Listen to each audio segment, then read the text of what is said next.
What's up, guys? Welcome to Movie Importance Flashback Reviews, where we take movies from our past, break them down, and tell you what we think about them. As always, if you like what you see, remember to rate, subscribe, check out the YouTube channel, Facebook, and Twitter. Email andthepolo1138@gmail.com if you have any questions. Guys, we've done it. We've gotten to the official last movie of the quest for Avengers Endgame. It's been a long journey, guys. I'll be honest with you. There's been a lot of movies, a lot of quick weeks, a lot of watching of movies in general, which I love to do anyways, or I wouldn't be doing a movie review channel. But man, this has been an interesting quest. It's been 10 years compacted into like several weeks.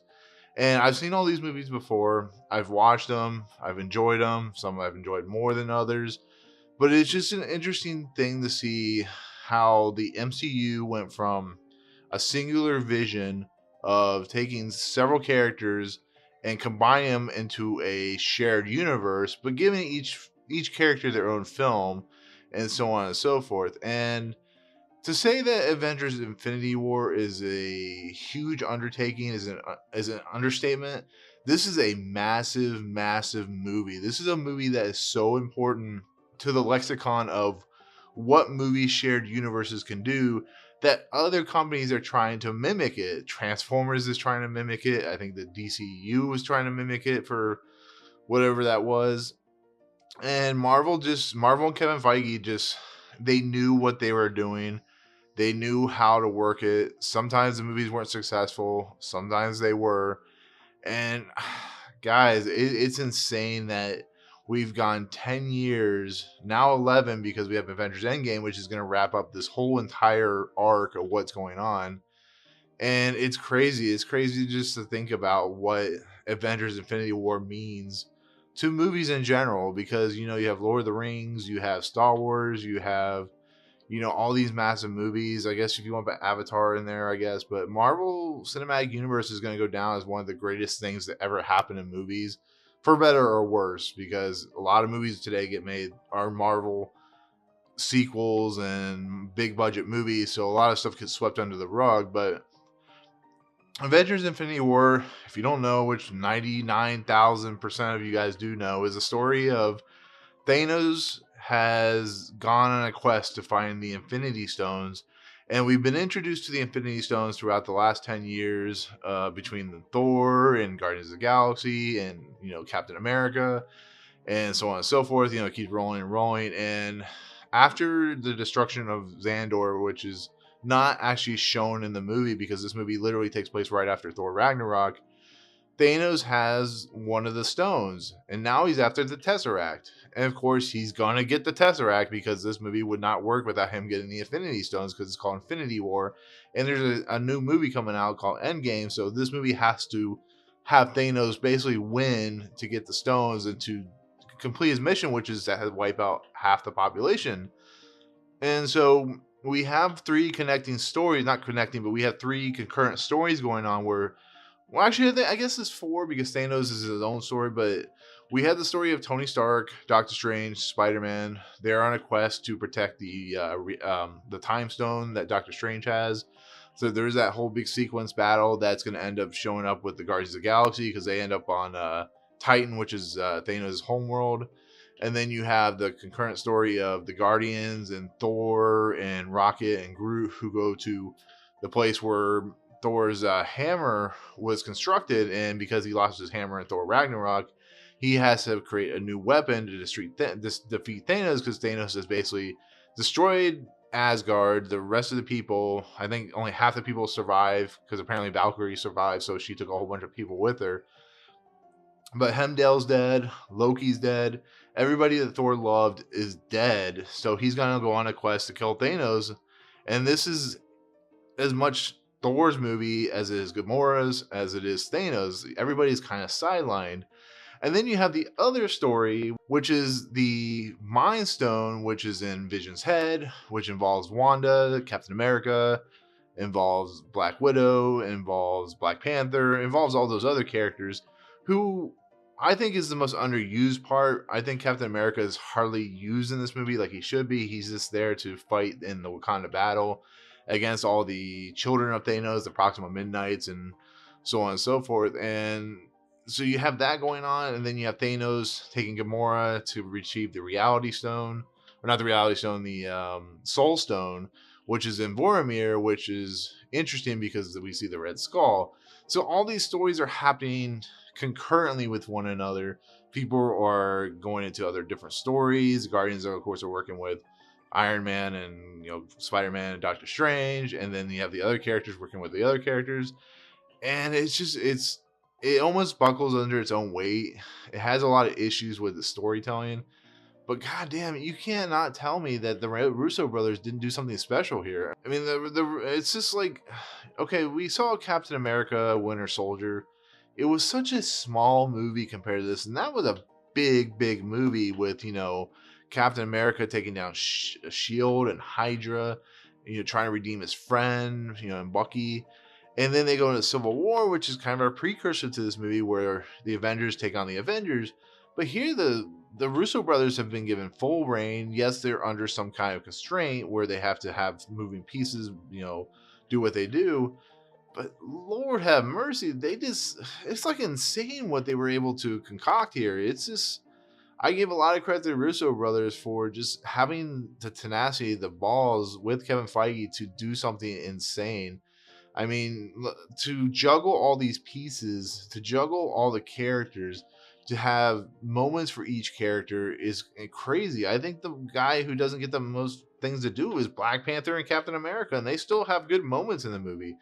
Groot, who's a angsty teenager, he gets a cool moment where he uses his limbs to help create Stormbreaker, and then you have Iron Man and Spider-Man doing the whole thing where they take down one of the children of Thanos, and Doctor Strange dealing with the fact that he knows how Endgame's going to play out, and he's done the different millions of concoctions and so on and so forth, and it's just like, holy crap! It's just like, nothing seems like it could work, but it works on so many levels.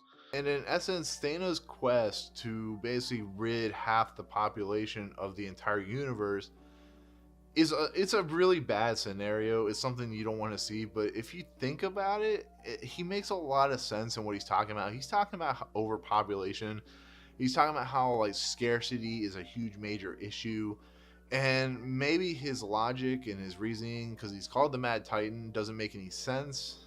It has a lot of levity to it.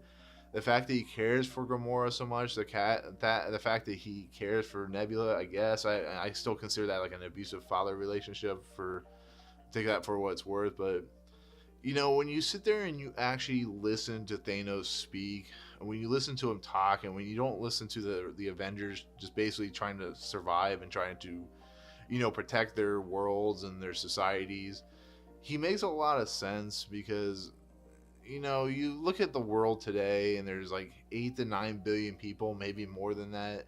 And we're getting to a point where resources and food and water, it's dwindling. It's a real thing. Things are happening to the point where if we don't find another way to fix these resources, another way to fix what we have messed up, almost like if we have to go to another planet, or populate something, do something, control the population, it's just an interesting thing to read. It's something that you don't think about, because in the original comics, Thanos was the Mad Titan, but he was doing all this for Lady Death because he loved her, and he felt this is the best way to get her attention, because if he kills off half the universe, then she'll see, because she's Lady Death, she loves death, that type of thing.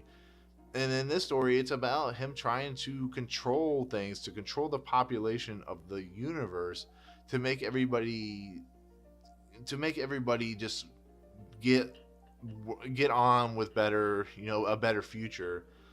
And I don't agree with his methods, but it's interesting to think about. It's interesting that Marvel and the Russo brothers and Kevin Feige went this route, because it makes him actually quite sympathetic. When he was talking about what was going on in Titan, when he's talking to Doctor Strange, and he shows the world that he lived in, the population that he lived in, and how they didn't believe him, and how they actually kind of exiled him. I don't know. Josh Brolin just knocks it out of the park. The CG of Thanos is incredible. It's some of the best you'll ever see. It's really, really telling and really just quite interesting to watch. And his children of Thanos are they're kind of here or there. You can take it for what it's worth. They're just kind of disciples, I guess. They're just there to do his bidding, and they don't come off as kind of that great the way they die, especially Ebony Maw, the way he dies. It's just, it is what it is, I guess, but it's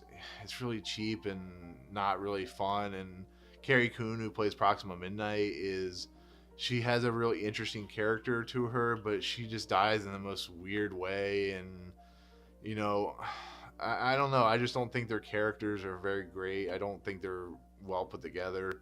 I just think they're kind of like every other villain where you kind of just don't care about them. But like with Killmonger, Thanos is just, he's in a different level, and it's credit to the director and the writers and the actor Josh Brolin. So, but like I said, then we get the love story between Vision and Wanda, and that's another part I have a problem with, because there's no real telling of any movie beforehand that they're kind of going to have a relationship that's going to kind of mean something, and it's played for kind of cheapness.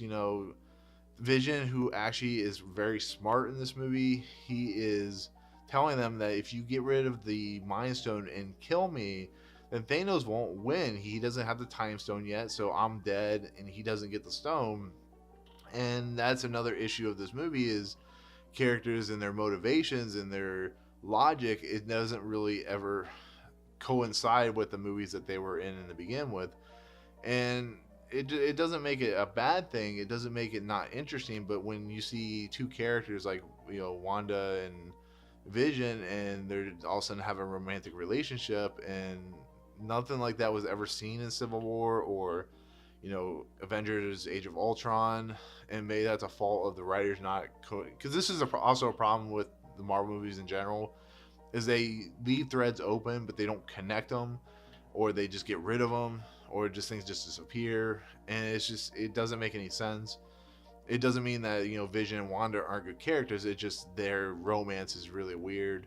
And like I said, when Captain America shows up, Steve Rogers, he's just really not given much to do. He's just there to kind of give the audience something to cheer for. And it's the same thing with Black Widow. It's the same thing with Falcon and War Machine, Rhodey. They're just there to participate in a battle. And like I said, the strengths of this movie hinge on actually the Iron Man, Spider-Man, Doctor Strange, and the Guardians of the Galaxy, because this is almost like their movie, and it's kind of the leftovers when they get to the Wakanda battle, which I mentioned before. But the Wakanda battle is just a mishmash of just loud noises and stuff we've seen a million times. I mean, thank God there's not a big beam going up into the sky. But when you see those like nameless creatures attacking the shield, and you get to see like all the main actors taken down and fighting them, it just feels like just too much. It feels like you can't keep track of what's going on, and it becomes problematic, because especially when you're trying to do so much in such little time, because the movie's only 2.5 hours, which it seems like it would be long enough, but it's not long enough. I think they could have used more to flesh out the second part with the Captain America and stuff like that. But I really enjoy the Iron Man, Spider-Man, Doctor Strange stuff, because they're Iron Man, Tony Stark, who has been the linchpin of the MCU, Robert Downey Jr.'s character. He's been having these dreams about him and Pepper, played by Gwyneth Paltrow, who he wants a family, he wants a life, he wants to get past what the Avengers is, because he's getting older, he's not going to do this forever. And then when he's been attacked by one of the children of Thanos, it causes him to be Iron Man again, but I think it's gonna play out where his leaving is gonna cause him, and what happens to eventually Peter Parker and Spider-Man in this movie, it causes him a lot of like PTSD problems. And it happens especially in Avengers, where he basically just he couldn't handle the situation, and that's why it played out the way it did in Iron Man 3, for better or worse. But when he takes off in the ship that Ebony Maw is flying in, and he sees Peter Parker with him, you can see that he has to protect Peter Parker at all costs. And Peter Parker wants to be there to protect his city, but he's like almost the complete opposite of what he was in Spider-Man Homecoming, where he's like, I just want to protect my small city or my small borough. And then here he says, what if there's no city to protect? What do? I have to protect the world. And then they get involved with Doctor Strange, who's trying to protect the Time Stone. And that all that stuff, the way it works, the way it rolls, the cogs and the wheel of the entire story of their arc. And then eventually when they get to Titan, they meet the Guardians of the Galaxy. I think that stuff is fascinating. I think that stuff is fun. I think when they fight Thanos, it makes a lot more sense than what's going on in Wakanda. I think you can read it better. You can follow everything better. Things are much cooler. Spider-Man, how he's doing his thing with the web sling, and then of course he has Iron Spider, which is the different tendrils that come out of his back. And then you have Peter Quill, who's doing all his cool stuff, and then you have Iron Man trying to be the distraction, be the main hero in the way he's doing things. And then how Doctor Strange uses his powers to separate himself into like a million different Doctor Stranges, and they use that. And then eventually Thanos is going to win. And when they capture Thanos and they put him under the spell to try and get the glove off, it's interesting to see that you finally really get an idea of how much Thanos really cared about Gamora, even though he killed her, which he was doing for the betterment of what he thought. It's a really messed up scenario. But this is only my other issue was with Peter Quill, who is interesting to see his character after Guardians of the Galaxy Volume 2. I have a feeling when he lost his superhuman ability, he's like gained a lot of weight, and he's like not as entertaining to watch. And I think it's an interesting aspect because it shows that he's become more mortal. But his love for Gamora puts him into a predicament that causes basically everything to fall apart, and he beats Thanos when he finds out that Gamora is dead. And it's very unbecoming of what Peter Quill, Star-Lord, is. But I still don't think the hate was deserved of what his character got. But it is a little telling, a little messed up for what it is. But other than that, like I said, there's a lot more stuff with the Guardians. With the Drax is not really used much in this movie because he's just more of a jokester type of character. Gamora is very well used in this movie as a point of reference for what Thanos has to do when she finds out that he's going to throw her off the side of the cliff to get the Soul Stone. It really is heartbreaking. It really is sad because it's before the snap, and if that means she's dead for real, that's really disturbing. And really just Thanos he's kind of like Kylo Ren. He's almost not redeemable at that point. So you're going to kind of root for Thanos to be killed off in the end. Hopefully, I'm not sure if that's going to happen. Maybe Thanos will be the chicken farmer that he ends up being in the animated series or whatever it was. But yeah, I don't know. It's going to be interesting to see how Endgame plays out, how all these stories officially end, how we move on past it, because apparently Far From Home, the new Spider-Man movie, takes place like minutes after this. So I don't know if it's going to be a thing where everybody jumps into different times, where everybody jumps into different realities, so nobody's really connected to each other anymore. If what the Russo brothers said, were the people that have died because of the snap, maybe they're not coming back in the way you think. So I don't know. I'm taking that with a grain of salt. But the last thing I'm going to leave with in Avengers Infinity War is the snap. It's a bad and good thing. The snap gives a lot of moments with, especially with like Peter Parker's character, with Black Panther's character, with, Bucky, with anybody who all the Guardians of the Galaxy. And basically half the universe dies, half the universe is disintegrated. And it's insane to think about if you think about it, because, even though a lot of these characters will come back, there's not guarantee they will come back, because of course Peter Parker is coming back.